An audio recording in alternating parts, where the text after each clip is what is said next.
जय हिंद दोस्तों। Welcome to study नॉम। दोस्तों, आज की वीडियो के अंदर हम population explosion and global warming के एमसीक्यू डिस्कस करेंगे। आगे बढ़ने से पहले वीडियो को लाइक कर दो, वीडियो को दोस्तों के साथ शेयर कर दो और चैनल को सब्सक्राइब कर दो। तो चलिए शुरू करते हैं हम आज का अपना सेशन। सबसे पहला क्वेश्चन क्या बोल रहा है? सबसे पहला क्वेश्चन बोल रहा है study of population is called. Population की स्टडी को क्या कहा जाता है? पॉपुलेशन क्या बोलते हैं? पॉपुलेशन क्या होती है? पॉपुलेशन होती है आबादी। क्या होती है? आबादी। तो इसकी स्टडी को क्या कहा जाता है? सबसे पहला ऑप्शन दे रहा है काइलोग्राफी। काइलोग्राफी कुछ नहीं होता। साइकोलॉजी, साइकोलॉजी को भी नहीं कहा जाता। बायोग्राफी क्या होती है? किसी आदमी की लाइफ के ऊपर स्टोरी, बट वो स्टोरी खुद उसने नहीं, किसी थर्ड पर्सन ने लिखी हो, उसको बायोग्राफी बोला जाता है। तो ये पॉपुलेशन की स्टडी भी नहीं है। तो पॉपुलेशन की स्टडी क्या होती है? डेमोग्राफी होती है। और पॉपुलेशन को गिना भी जाता है जिसको जनगणना कहा जाता है, यानी कि सेंसस होता है ना। सेंसस आता है ना, जिसमें बताया जाता है कि देश में कितनी आबादी है, कितनी पॉपुलेशन है। हमारे देश में सेंसस हर 10 साल के बाद होता है, यानी कि लास्ट सेंसस हमारा हुआ था 2011 में। उसके बाद होना था 2021 में, बट हो नहीं पाया। तो इसी के लिए हम जो है अभी तक 2011 को ही लेटेस्ट वाला लेके चलते हैं और क्वेश्चन जो है 2011 से ही आते हैं। चलिए अगले question. Which state has the lowest sex ratio as per census 2011? किस स्टेट की सेक्स रेशियो सबसे कम है? सबसे पहली बात, सेक्स रेशियो होता क्या? तो दोस्तों, सेक्स रेशियो होता है नंबर ऑफ फीमेल्स पर थाउजेंड मेल्स। 1000 आदमी में कितनी औरतें हैं, उस चीज को हम सेक्स रेशियो बोलते हैं। ठीक है ना दोस्तों? 1000 मेल्स में कितनी फीमेल्स है, उसको हम सेक्स रेशियो कहते हैं। ठीक है। यहाँ पे स्टेट पूछी गई है और लोएस्ट। ठीक है। तो हमें बाकी चीजों का भी पता होना चाहिए, जैसे हाईएस्ट स्टेट कौन सी है, लोएस्ट स्टेट कौन सी है, हाईएस्ट यूटी कौन सी है, लोएस्ट यूटी कौन सी है, क्योंकि क्वेश्चन कहीं से भी आ सकता है। पर हम वो भी पढ़ लेते हैं। आइए हाईएस्ट देखते हैं हम स्टेट में। सबसे पहले हाईएस्ट स्टेट में, तो हाईएस्ट देखा जाए अगर स्टेट में तो है केरला। तो केरला की सेक्स रेशियो कितनी है? तो केरला की सेक्स रेशियो है 1084। ठीक है ना? 1084 फीमेल्स है पर थाउजेंड मेल्स में। और लोएस्ट स्टेट की बात करें अगर हम लोएस्ट स्टेट में, तो वो है आपकी हरियाणा। हरियाणा में कितनी है? हरियाणा की सेक्स रेशियो है 877। तो इसका आंसर क्या आ जाएगा? इसका आंसर आ जाएगा आपका हरियाणा। ठीक है दोस्तों। अब यहाँ पे स्टेट की बात तो होगी, हम यूटी का भी देख लेते हैं। तो हाईएस्ट यूटी देख लेते हैं। हाईएस्ट यूटी कौन सी है? हाईएस्ट यूटी आ जाती है आपकी पुडुचेरी। पुडुचेरी की सेक्स रेशियो क्या है? पुडुचेरी की सेक्स रेशियो है 1037। लोएस्ट यूटी देख लेते हैं। लोएस्ट यूटी, तो लोएस्ट यूटी देखा जाए तो सबसे कम है दामन एंड दिऊ में। दामन एंड दिऊ की सेक्स रेशियो कितनी है? 618। दोस्तों, ये तो होगी स्टेट और यूटी की बात। अगर पूरे इंडिया की पूछा जाए, ऑल ओवर इंडिया की सेक्स रेशियो क्या है, तो ऑल ओवर इंडिया की सेक्स रेशियो है 943। ये भी आपको याद रखना है। चलिए अगले question. Population explosion refers to which of the following? ठीक है। तो पॉपुलेशन एक्सप्लोजन होता क्या है? एक्सप्लोजन से ही पता चल रहा है ना। एक्सप्लोजन क्या होता है? ब्लास्ट हो जाना। तो पॉपुलेशन एक्सप्लोजन का क्या मतलब होना? पॉपुलेशन का ब्लास्ट हो जाना एकदम से। तो अगर सही डेफिनेशन देखें तो इसकी सही डेफिनेशन होती है sudden increase in number of individuals in a specific area at a given time. यानी कि एकदम से पॉपुलेशन का बढ़ना एक एरिया के अंदर और एक गिवन टाइम के अंदर, उसी को पॉपुलेशन एक्सप्लोजन कहा जाता है। तो ऑप्शंस पे देख लेते हैं। Increase in population, increase in population तो है बट सडन इंक्रीज है, तो ये ऑप्शन नहीं आ सकता। दूसरा ऑप्शन बोल रहा है rapid increase in the number of people in an area. एकदम से लोगों का बढ़ना एक एरिया के अंदर, उसी को पॉपुलेशन एक्सप्लोजन कहते हैं। बिल्कुल सही बात है, यही हमारा ऑप्शन आ जाएगा। ठीक है। अब दोस्तों, कारण क्या हो सकते हैं पॉपुलेशन एक्सप्लोजन के? कारण बहुत सारे हो सकते हैं। एक कारण हो सकता है आपका कि बर्थ रेट इंक्रीज हो चुका है। दूसरा कारण हो चुका है डेथ रेट कम हो चुका है। क्यों? क्योंकि मेडिकल फैसिलिटीज बहुत ज्यादा आगे, दवाइयाँ बहुत ज्यादा आ गई है मार्केट के अंदर, जिससे बर्थ रेट हाई हो गया और लोगों के मरने का रेट जो है वो कम हो चुका है। लोग ज्यादा साल तक जी पा रहे हैं। क्यों? क्योंकि दवाइयाँ बहुत ज्यादा है। चलिए आप, which is the least populated state in India as per 2011? दोस्तों 2011 सेंसस के अकॉर्डिंग इंडिया की पॉपुलेशन कितनी थी? 121 करोड़। कितनी थी? 121 करोड़। यहाँ पे लीस्ट पॉपुलेटेड की बात करें तो यहाँ पे हम हाईएस्ट स्टेट की भी पढ़ेंगे, लोएस्ट स्टेट भी पढ़ेंगे और उसके बाद यूटी भी पढ़ेंगे। अगर मैं बात करूं मोस्ट पॉपुलेटेड स्टेट कौन सी है इंडिया की, मोस्ट पॉपुलेटेड स्टेट, क्योंकि हमें एक चीज नहीं पढ़नी, क्योंकि उसके आसपास के टॉपिक्स भी हमें पढ़ने हैं, इसीलिए मैं सब करवा रहा हूँ। मोस्ट पॉपुलेटेड स्टेट कौन सी है? तो दोस्तों मोस्ट पॉपुलेटेड स्टेट आ जाती है आपकी यूपी, उत्तर प्रदेश। कितनी है? 19 करोड़ है। कितनी? 19 करोड़। कहा जाता है कि बहुत सारी यूरोपियन कंट्रीज से ज्यादा ही एक स्टेट की पॉपुलेशन है यूपी की, ठीक है ना।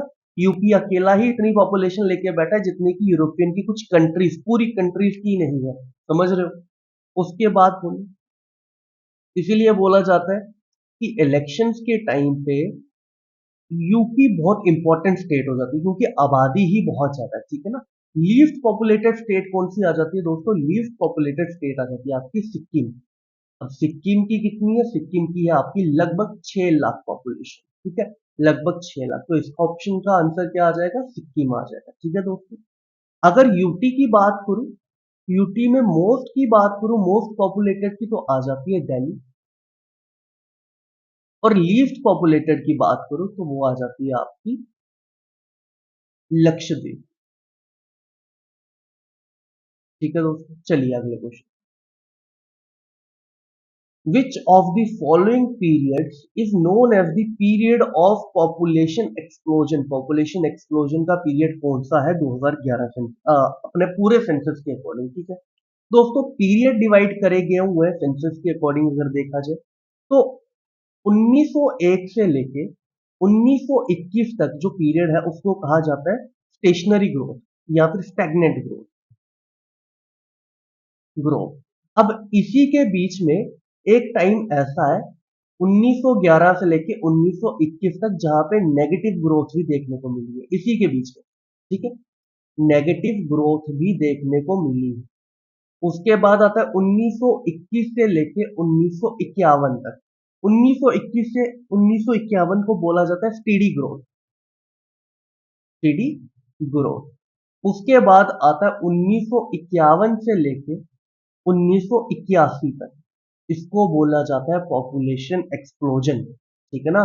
पॉपुलेशन का ब्लास्ट हो जाना, और हमारा आंसर भी यही हो जाएगा, ठीक है दोस्तों। तो ये आ गया हमारा आंसर। तो क्या आंसर आएगा? 1951 से 1981, फोर्थ ऑप्शन हमारा आंसर आ गया। चलिए अगले क्वेश्चन, बोल रहा है which of the following gases has the maximum contribution to global warming? दोस्तों अगर बात करें ग्लोबल वार्मिंग की, तो ग्लोबल वार्मिंग का होता क्या? ग्लोबल वार्मिंग होता है अर्थ का टेम्परेचर एकदम से बढ़ जाना, ठीक है ना। धरती का टेम्परेचर एकदम से बढ़ जाना, किसकी वजह से? ग्रीन हाउस गैसेस की वजह से, ठीक है ना।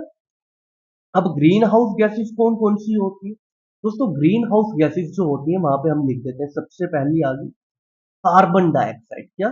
Carbon dioxide. और कार्बन डाइऑक्साइड ही जो है मेजर कंट्रीब्यूट करती है ग्लोबल वार्मिंग का या ग्रीन हाउस इफेक्ट का। तो इसका आंसर आ जाएगा क्या? इसका आंसर आ जाएगा कार्बन डाइऑक्साइड। बट और भी गैसेस होती हैं जिसकी वजह से ग्लोबल वार्मिंग होती है, ग्रीन हाउस गैसेस बोलते हैं, वो कौन सी है? मीथेन है, ठीक है दोस्तों। मीथेन के बाद है निट्रस ऑक्साइड। निट्रस ऑक्साइड के बाद है हाइड्रोफ्लोरोकार्बन। हाइड्रोफ्लोरो, मैं ऐसे जल्दी से लिख रहा हूं, स्पेलिंग गलत हो जाएंगे। हाइड्रोफ्लोरोकार्बन, ठीक है। उसके बाद है परफ्लोरोकार्बन। उसके बाद है सल्फर हेक्सफ्लोराइड।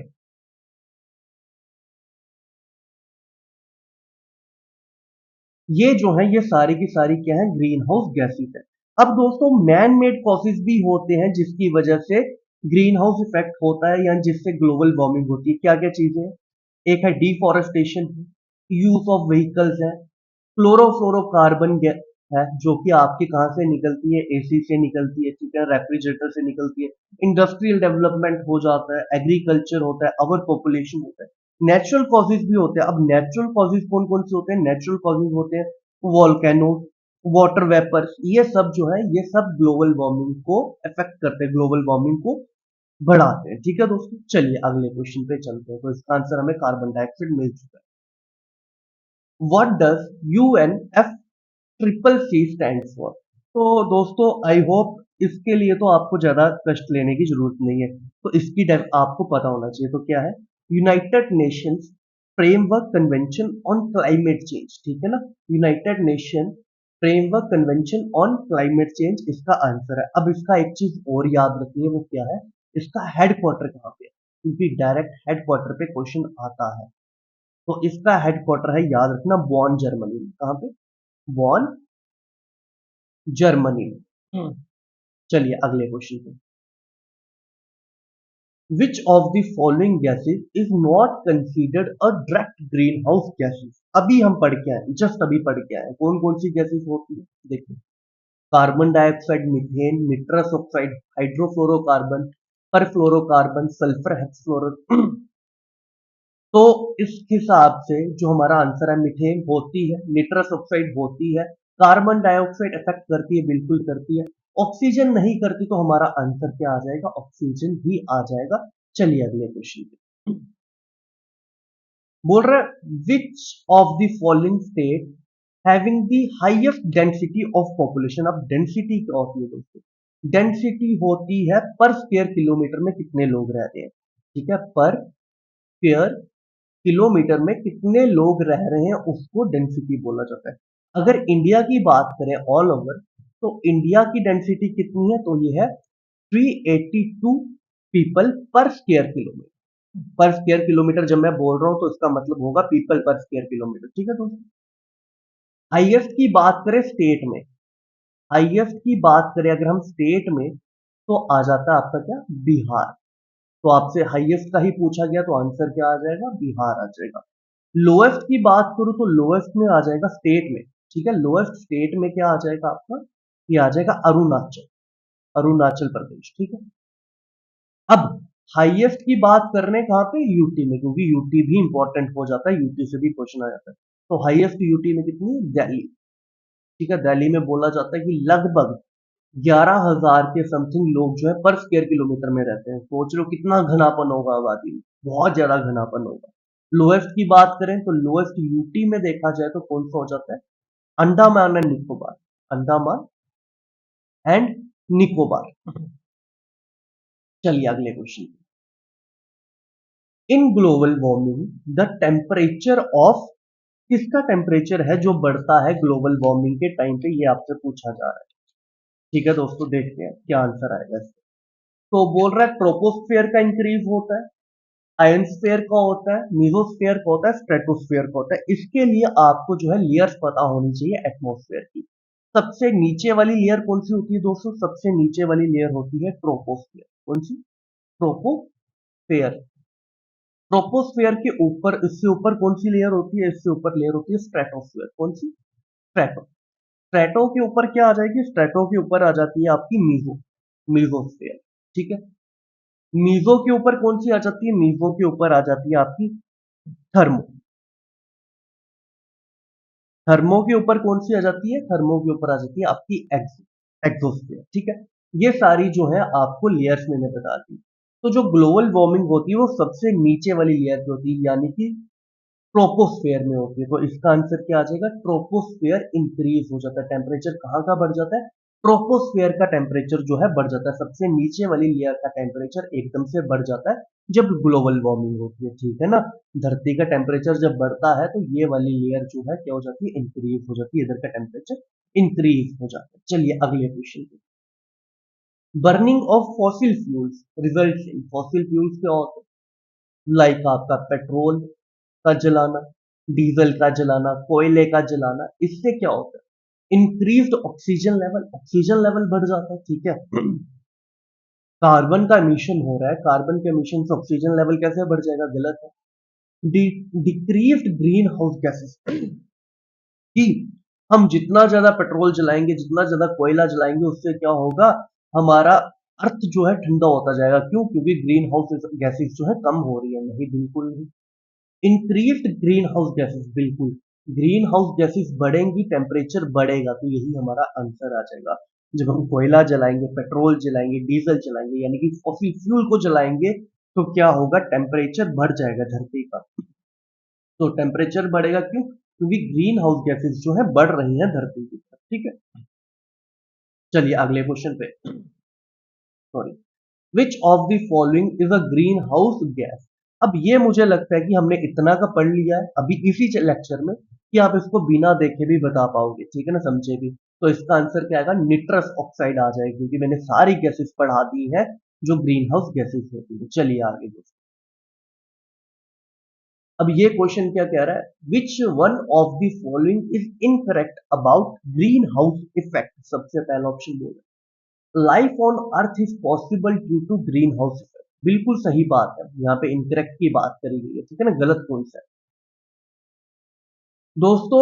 ग्रीन हाउस इफेक्ट जो है धरती के टेम्परेचर को गर्म करता है। अब गर्म होना भी चीज जरूरी है, ठीक है ना, ठंड रहेगी ना, इधर कोई भी खेती बाड़ी होगी, ना कोई भी फसल उगेगी, तो गर्मी भी चाहिए चीजों को, फसल को उगाने के लिए, हमारा जिंदा रहने के लिए हमें गर्मी की भी जरूरत है, कुछ है ना, कुछ गर्मी की जरूरत है। तो इसलिए पहला ऑप्शन तो बिल्कुल सही बोल रहा है, ये इंकरेक्ट नहीं है। Green house effect is a natural process that maintains the earth temperature. बिल्कुल सही बात, अभी हम पढ़ के आए कि ग्रीन हाउस इफेक्ट जो है एक नेचुरल प्रोसेस है, इसी की वजह से क्या होता है, अर्थ का टेम्परेचर मेंटेन रहता है, ना ज्यादा ठंडा रहता है ना ज्यादा गर्म रहता है, ठीक है ना दोस्तों। अब बोल रहा है more is the emission of green house gases, more is the temperature of earth atmosphere. बोल रहा है कि अगर ग्रीन हाउस गैसेस ज्यादा एमिशन होगा, उसकी वजह से टेम्परेचर भी बढ़ेगा। बिल्कुल सही बात है, ग्रीन हाउस गैसेस अगर बढ़ जाएंगी धरती पे, तो उसकी वजह से धरती ज्यादा गर्म होना शुरू हो जाएगा। बिल्कुल सही बात है। Increased emission of green house gases is a natural, बोल रहा है कि ग्रीन हाउस इफेक्ट जो है ये एकदम से बढ़ रहा है, तो ये नेचुरल प्रोसेस है नहीं, ये मैन मेड है। बहुत सारी चीजें हैं जिन हमारी वजह से जो है ग्रीन हाउस इफेक्ट हो रहा है, ग्रीन हाउस गैसेस जो है बढ़ रही है। तो ये वाला ऑप्शन गलत हो जाएगा और यही हमारा क्या आ जाएगा, आंसर आ जाएगा। चलिए अगले क्वेश्चन, बोल रहा है which of the following statement is not correct regarding the stratosphere? तो सबसे पहला ऑप्शन बोल रहा है it lies above the mesosphere. Stratosphere जो है मेसोस्फेयर के ऊपर होती है, नहीं, सबसे नीचे होती है ट्रोपो। अभी पढ़ के आए, जस्ट अभी पढ़ के आए। ट्रोपो के बाद क्या होती है, ट्रोपो के बाद होती है स्ट्रेटो। स्ट्रेटो के बाद क्या होती है, स्ट्रेटो के बाद होती है मीजो। तो दोस्तों जो स्ट्रेटोस्फेयर है ये ट्रोपोस्फेयर के ऊपर है, ना कि मीजो की। मीजो की तो नीचे आएगी, तो ये वाला क्या हो जाएगा, गलत हो जाएगा। यहाँ पे नॉट करेक्ट की बात करिए। It extends up to a height of 50 kilometre. बोल रहा है स्ट्रेटोस्फेयर जो है 50 किलोमीटर तक चलता है। स्ट्रेटोस्फेयर शुरू कहां से होती है, लगभग 10 किलोमीटर के थोड़ी सी ऊपर से शुरू हो जाती है और 50 किलोमीटर तक जाती है। तो ये ऑप्शन तो ठीक है। It contains a layer of ozone gas. बिल्कुल सही बात है, अजोन लेयर जो है इसी लेयर में है। तो इसका आंसर क्या आ जाएगा, option number A, it lies above the mesosphere. चलिए अगले क्वेश्चन पे, क्लोरोफ्लोरोकार्बन, अभी हम पढ़ के आए ना, मैन मेड इफेक्ट जो है, मैन मेड इफेक्ट जिससे ग्लोबल वार्मिंग बढ़ रही है, तो उसी में आती है क्लोरोफ्लोरोकार्बन। अब क्लोरोफ्लोरोकार्बन जो है वो कहाँ कहाँ यूज होती है, परफ्यूम्स में, हाँ जी बिल्कुल, छोटे छोटे पार्टिकल्स के थ्रू जहां पे स्प्रे करते हैं, उसकी वजह से क्लोरोफ्लोरोकार्बन जो है बढ़ती है। एयर कंडीशनर एसीज में बढ़ती होती है, रेफ्रिजरेटर्स चलाने में होती है, आजकल के रेफ्रिजरेटर्स में नहीं होती। तो इसका आंसर क्या आ जाएगा, ऑल, इसका आंसर आ जाएगा। चलिए, विच of the following are effect of climate change? Climate change है ना, क्लाइमेट का चेंज होना। क्लाइमेट चेंज किस चीज को बोला जाता है आज के टाइम पे, आज के टाइम पे गर्मी बढ़ रही है, दिन ब दिन गर्मी बढ़ रही है, इसी को क्लाइमेट चेंज बोला जा रहा है। बोल रहा है कि क्लाइमेट चेंज होने से रेनफॉल का पैटर्न बढ़ रहा है, चेंज हो रहा है। बिल्कुल सही बात है, आज के टाइम पे ही देखो ना, ये तो बिल्कुल बेसिक सी बात है। किसी सीजन में एकदम से बहुत ज्यादा बारिश होगी कि बाढ़ आ जाएगी, कभी होगी ही नहीं कि सूखा हो जाएगा। तो बिल्कुल सही बात है। इफेक्ट ऑन फूड चेन, देखो अगर बाई चांस गर्मी बढ़ती है, ओशन का भी गर्मी बढ़ेगी, ठीक है। बहुत सारे ऑर्गेनिजम्स ऐसे होंगे, बहुत सारे जानवर ऐसे होंगे जो मर जाएंगे उस वजह से, गर्मी ज्यादा होने की वजह से। तो उसकी वजह से फूड चेन पे भी इफेक्ट होगा, क्योंकि उस जानवर पे भी कोई दूसरा जानवर रिलाई कर रहा होगा ना, है ना। तो ये भी सही बात है। मेल्टिंग ऑफ ग्लेशियर्स, गर्मी बढ़ेगी तो ग्लेशियर्स तो पिघलेंगे पिघलेंगे। राइसिंग सी लेवल, ये भी बिल्कुल सही बात है। तो इसका आंसर क्या आ जाएगा? ऑल, इसका आंसर आ जाएगा। चलिए अगले क्वेश्चन। बोल रहा है which of the following state is having the largest population in India. दोस्तों अभी हम पढ़ के आए यूपी की सबसे ज्यादा पॉपुलेशन है, बट यूपी तो ऑप्शन में नहीं है। तो इसी के लिए ना हमें 5 टॉप पॉपुलेटेड स्टेट्स का पता होना चाहिए, क्योंकि एग्जामिनर कभी कभार खेल जाता है। क्या खेलता है कि आपको टॉप नहीं देता, सेकंड टॉप दे देता है। तो इधर अगर देखा जाए सबसे पहले नंबर पे आती है यूपी। यूपी की आबादी है लगभग कितनी? लगभग है 19 करोड़, ठीक है। उसके बाद आता है सेकंड नंबर पे महाराष्ट्र। क्या? महाराष्ट्र। महाराष्ट्र की पॉपुलेशन आबादी कितनी है? 12 करोड़, ठीक है। उसके बाद आ जाता है आपका क्या? बिहार। बिहार की आबादी कितनी है? बिहार की आबादी है 10 करोड़। उसके बाद है वेस्ट बंगाल। वेस्ट बंगाल की आबादी कितनी है? 9 करोड़। उसके बाद है मध्य प्रदेश। मध्य प्रदेश की आबादी कितनी है? 8 करोड़। तो इसके अकॉर्डिंग हमारा आंसर आ जाएगा महाराष्ट्र। तो चलिए अगले question. Which of the following reason of population explosion. हम पढ़ के आए, बहुत सिंपल सा क्वेश्चन है। Rapid decline in death rate, अभी पढ़ के आए कि मेडिकल फैसिलिटीज इतनी बढ़ चुकी है जिसकी वजह से डेथ रेट कम हो गया, बिल्कुल सही बात है। Better medical facilities, better medical facilities है, इसकी वजह से डेथ रेट कम हो रहा है और बर्थ रेट बढ़ रहा है। तो ये भी कॉज है। इंक्रीज एजुकेशन, कि भाई साहब पढ़े लिखे लोग जो है, इसकी वजह से पॉपुलेशन एक्सप्लोजन हो रहा है, ये जो है ये कारण नहीं है। तो इसका आंसर क्या आएगा? Option 1 and 2। 1 एंड 2 इसका आंसर आ जाएगा। चलिए आगे। In which among the following layers of the atmosphere ozone layer is present to protect us against UV ultraviolet ray। बोल रहा है कि अजोन लेयर जो है ये कहाँ पे पाई जाती है? अजोन लेयर दोस्तों आप सभी को पता है, अजोन लेयर पाई जाती है कहाँ पे? स्ट्रेटोस्फेयर में। अभी हम पढ़ के आए स्ट्रेटोस्फेयर में पाई जाती है। तो इसी का आंसर आ जाएगा क्या? Second option, stratosphere. चलिए अगले question. Which atmospheric layer contains ions and help in wireless communication। Wireless communication किस लेयर में होता है? दोस्तों अगर मैं बोलूं सबसे पहले कि एयरक्राफ्ट कहां पे उड़ते हैं, इसको पढ़ने से पहले एयरक्राफ्ट किस लेयर में उड़ते हैं, तो एयरक्राफ्ट याद रखना ये उड़ते हैं स्ट्रेटो एंड ट्रोपो के बीच में। ये क्वेश्चन भी आता है, स्ट्रेटो और ट्रोपो के बीच में जो है एयरप्लेन उड़ते हैं। क्लाउड भी इसी लेयर में होते हैं, ठीक है। उसके बाद आती है स्ट्रेटो। स्ट्रेटो के बाद आता है मेसो। मेसो में मिटियोर्स होते हैं। बात कर रहा है कि आयंस और वायरलेस कम्युनिकेशन कहां पे होता है, तो याद रखना थर्मोस्फेयर पे। थर्मोस्फेयर में, थर्मोस्फेयर जो है 80 किलोमीटर से लेके 400 किलोमीटर तक होता है, ठीक है दोस्तों। अब होता क्या है इस लेयर में? चार्ज्ड पार्टिकल्स जो होते हैं, चार्ज्ड पार्टिकल्स होते हैं, चार्ज्ड पार्टिकल्स होते हैं। चार्ज पार्टिकल्स को क्या बोला जाता है? आयंस बोला जाता है। और इसी लेयर को, इसी वजह से एक और लेयर के नाम से जाना जाता है आयनस्फीयर, ठीक है। याद रखना कि किस लेयर को आयनस्फीयर कहा जाता है? थर्मोस्फीयर को ही आयनस्फीयर भी कहा जाता है। और रेडियो वेव्स भी इसी लेयर में होती है, यानी कि वायरलेस कम्युनिकेशन भी इसी लेयर में होता है। तो आंसर आ जाएगा आपका क्या? थर्मोस्फीयर, ठीक है दोस्तों। तो दोस्तों ये थे आज की आपके 20 क्वेश्चन। आई होप आपको सेशन अच्छा लगा होगा। अगर अच्छा लगा है तो वीडियो को लाइक कमेंट करके बता देना। तो आज के लिए इतना ही, मिलते हैं अगली वीडियो में। तब तक के लिए थैंक यू सो मच। जय हिंद।